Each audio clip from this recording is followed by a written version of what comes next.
Welcome along to the Make It Count podcast. My name is David. My name's Matt. And we are the Taylor Bros. Absolutely. Today in person with each other once again. Hello. Hello. It's been a while. It has been a little bit of a while. Yeah. So, we're changing things up. It is now September 2023. We've just finished our August Summer Shorts series.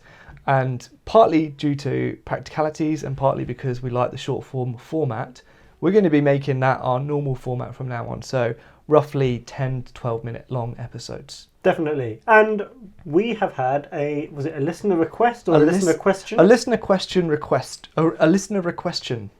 There we are. What was it, Matt? It was, how do you guys decide what makes it count?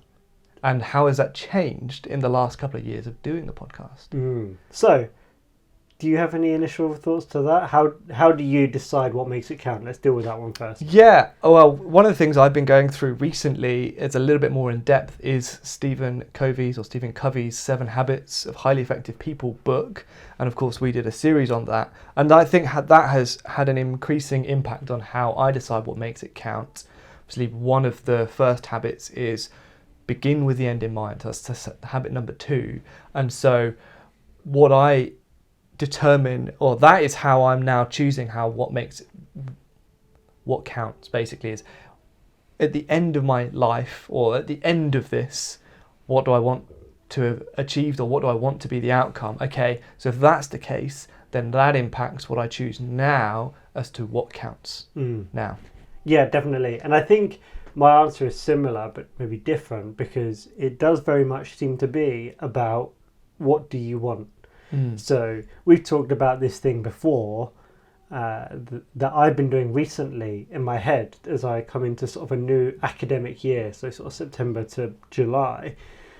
And it's that idea of focus being paramount importance. And so actually it can be really valuable to sit down and write down what are the 25 things you want to do this year. Yeah. Which is quite a lot of things.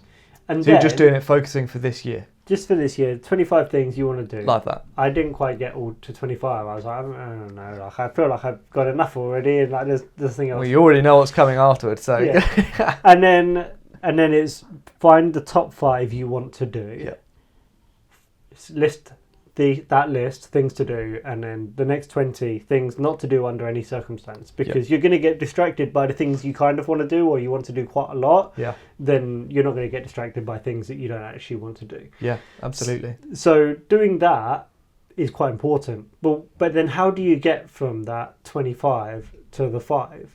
Because it's that intuition, and I think that's a little bit about how do you choose what makes it count for you. Yeah. And I suppose there are 3 ways that you can approach this: the head, the heart, and the gut. And the gut's my favourite. The gut is your favourite, yeah. It leads you astray many times or something. But it can do. Yeah, but gotta actually, follow your stomach. Considering what you're saying, that though, actually, what I realised is, whilst many people would say I'm quite a head person, and maybe some people experience me as a heart person, probably most of the time I kind of am making a gut decision based on past experience or intuition, but it's just like, that's the thing, that's the thing, that's the other thing, and these are the last 2 things. And it's not like, that makes loads of sense. Usually it does make some sort of sense, but yeah. So you can have different paradigms, different ways of looking at what makes it count. Yeah. So you've got that rubric of kind of your head, heart, gut. Do you, when you're now with that, I don't know if you've got to the point where you've got your top 5. Have you got your top 5? Not properly. Okay, not properly. So that's fine. So when you're looking at those, are you kind of thinking, okay, for each one of these, like head, heart, gut, does it have to almost tick the box in each of those? Or is it kind of, oh, this one's more of a gut feel. I'm feeling led that should be in the top 5, or that not really. How are you working with that? Yeah, mainly I'm just going gut. I'm just going, hey, I'm looking at this list. I'm not going to spend ages going, these are the pros and cons of all of these things, or I really, love, I just want to do the things I love, or in my heart, it's like, oh, the gut goes, yeah, that's the right thing. That's this year. That's down. That's down. But for both of them, the question is, what do you want? Like you said, I'm choosing based on what I want at the end. Begin with the end in mind. So in 10 years, 20 years, 50 years, at the end of your life, what do you want? For me, it's to go with what my gut wants ultimately. And so there's some, to answer the question, you kind of have to know what you want. Yeah. Otherwise,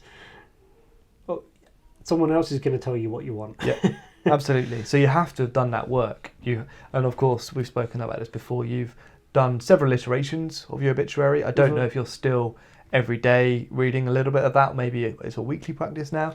So you slipped off but you've done more work than most of us have done on that. It's been on my to-do list for ages of like actually get a first draft of this obituary down.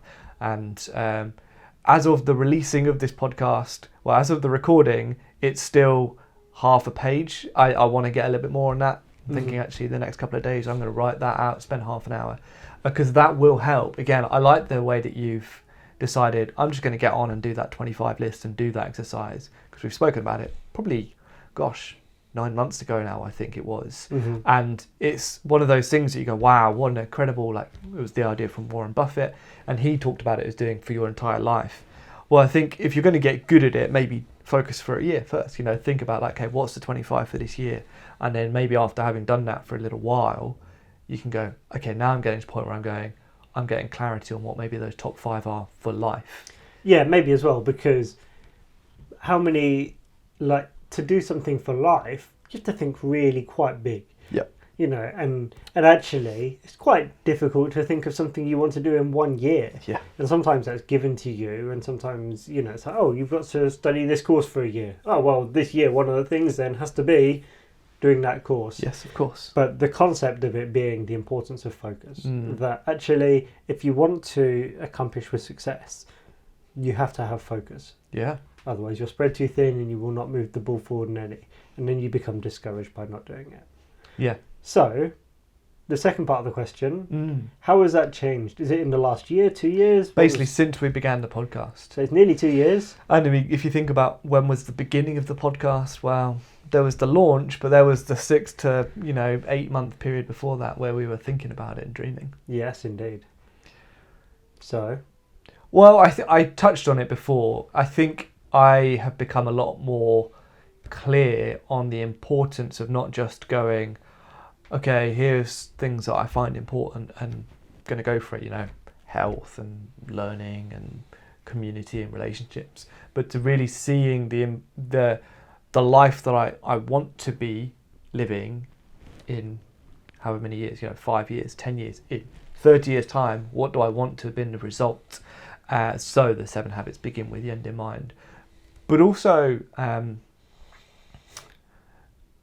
spoke kind of a little bit values and embedding those and seeing, because he talks about, it's not just about, are you family centered or are you work centered, or these are all centers that pull on us and often in different directions. And he says, obviously, one of the most common is self-centered, those sort of things.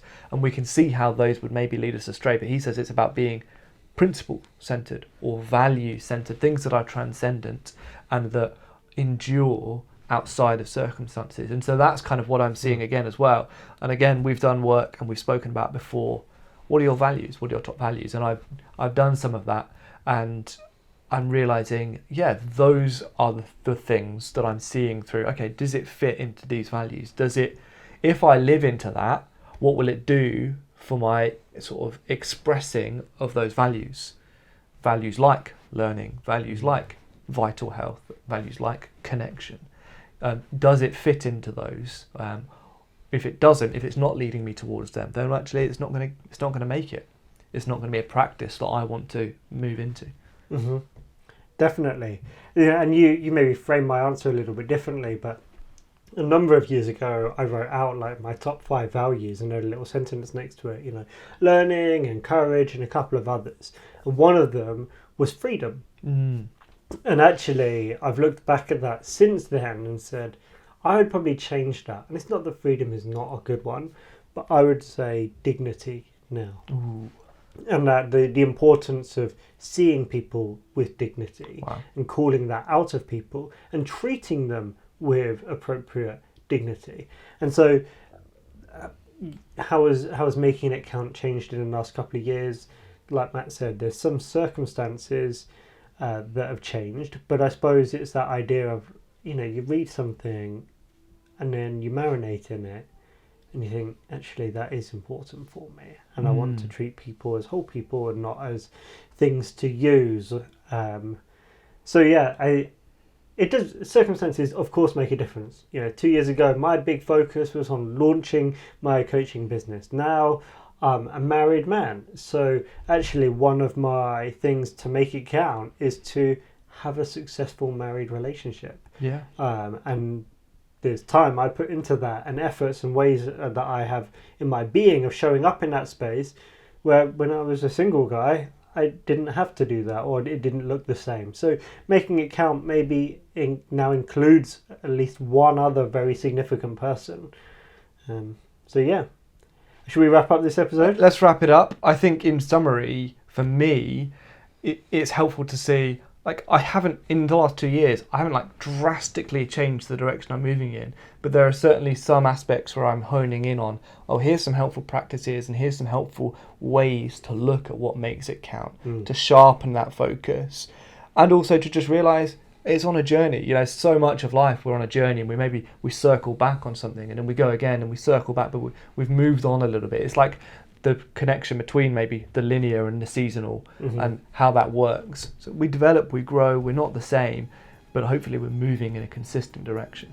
Definitely. So I think we've really enjoyed riffing on this question. And so send us your questions, send us your comments, send us something you think we should discuss and have a conversation about. And we'll see you next week.